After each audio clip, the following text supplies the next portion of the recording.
Hello Team YouTube, how's it going? Today I'm going to playtest a card combo that I think is strong enough to be competitive. I'm going to be playing up against S-Sniper and his competitive NEH horizontal deck, standard fast advance.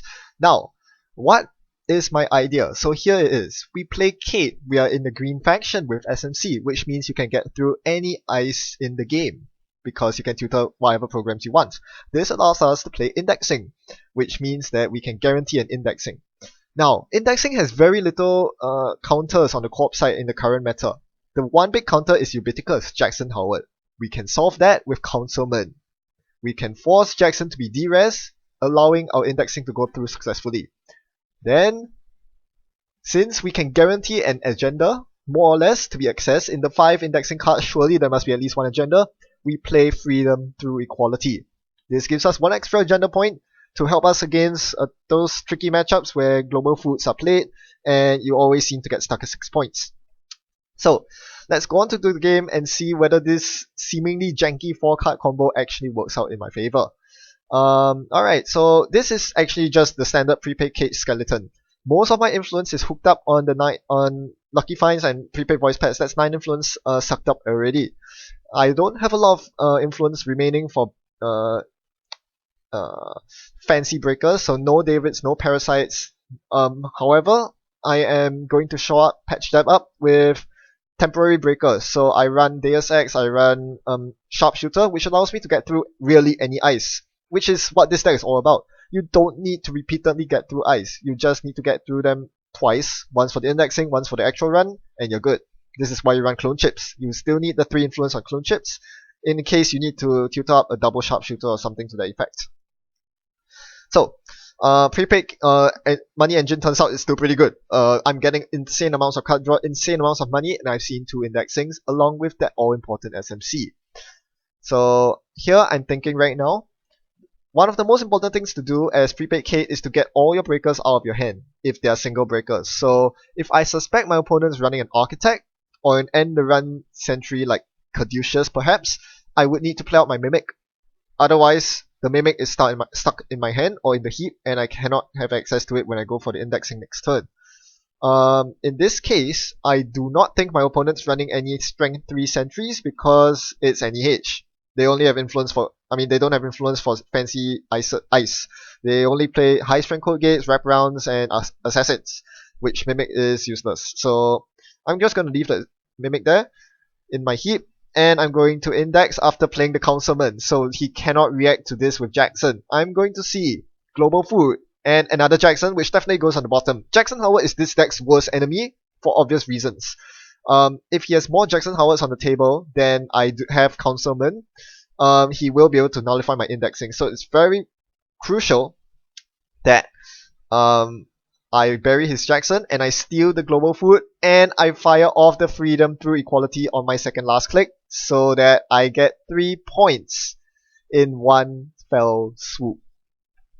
That worked in my favor. I'd say that's a huge success. Sure, I possibly could have gotten more, but that's mostly because I only saw one agenda on the top of R&D. In the meantime, he sneaks out an Astro from the table, so that allows him to tutor up 2 cards with team sponsorship. That's not good. So it's not going to be easy for me to land the second indexing, but I still could, except I'm a bit out of money at the moment. Unfortunately, the team sponsorship's shift division is working overtime here, and they have a lot to say. With the Sensi Actors Union, you can bet he's going to find another 3-2 agenda to fast advance with the team spawns. This is not going to be good for me. So I'm definitely looking to index him next turn. And with another copy of Councilman, now I have 2 Councilmen, I'm pretty sure I can counter his double Jackson if he has double Jacks on the board. Turns out he has a breaking news on the board. He snuck that one out as well. So that's very bad for me. He gets to trash my 1 Councilman, but don't worry, I have another one. Unfortunately, the bigger problem is shift division. They are working overtime so hard. 3 pieces of ice on R&D. This is bad. Indexing does not like ice on R&D. Having to run twice to see cards of R&D is a big problem, and I'm facing that right now. So, I install my Councilman and go for the indexing. Let's see if this is successful. It all depends on what the ice he chose were. That's an Archangel. Pretty annoying.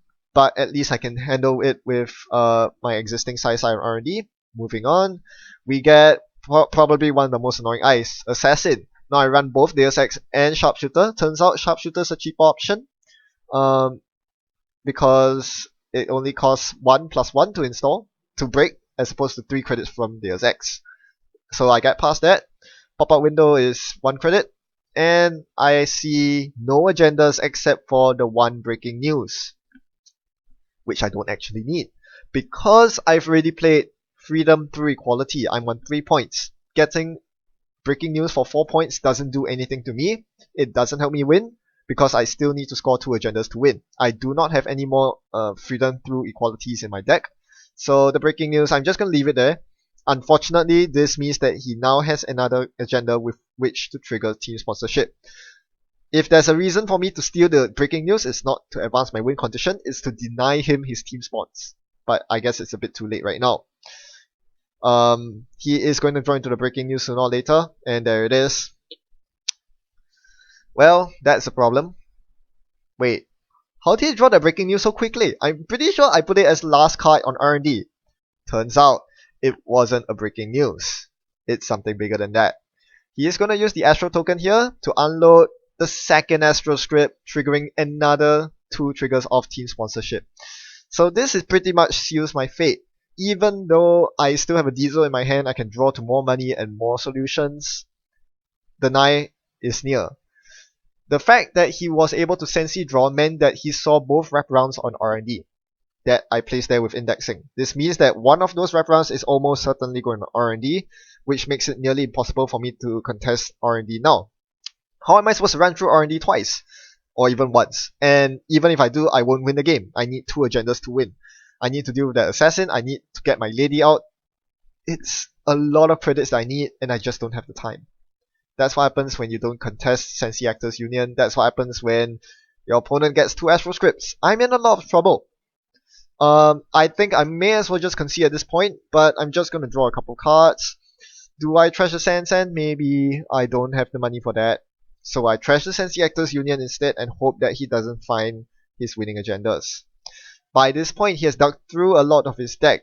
That indexing has he has already broken the indexing lock, basically, because Sensi Actors Union drew 3 cards, and then he took a mandatory draw, which is 1 card, and then he drew 1 more time from the Team Spawn install that triggers any H's ability. So he has completely dug through my entire indexing, which means that any card now could be his winning agenda. So basically my best play at that point was to trash the Sensi Actors Union so that he couldn't draw into his winning agendas. It didn't matter because he top decked it anyway for the win. So the conclusion is, this combo just doesn't work. Not because it's unreliable. It still can function without the current. You just get a few less agenda points. Without Councilman, if they don't have Jackson, it's fine, etc. It's not a combo that requires all the pieces to be there or nothing. The problem is, indexing as your only route of victory just won't do, because 2 indexings give you so-called access to 10 cards, which is nowhere near enough for you to win the game. It's that simple. And after that point, R&D becomes so horrendously iced up that your Breaker Suite just cannot handle it because you spend all your influence on the prepaid engine. So unfortunately, indexing is still a good card, mind you. It's still very good in the current meta, but not in the current way I play in my deck. I mean, it didn't help that the bloody team sponsorships were against. Hey, stop the smack talk! Get out! Give me the mic!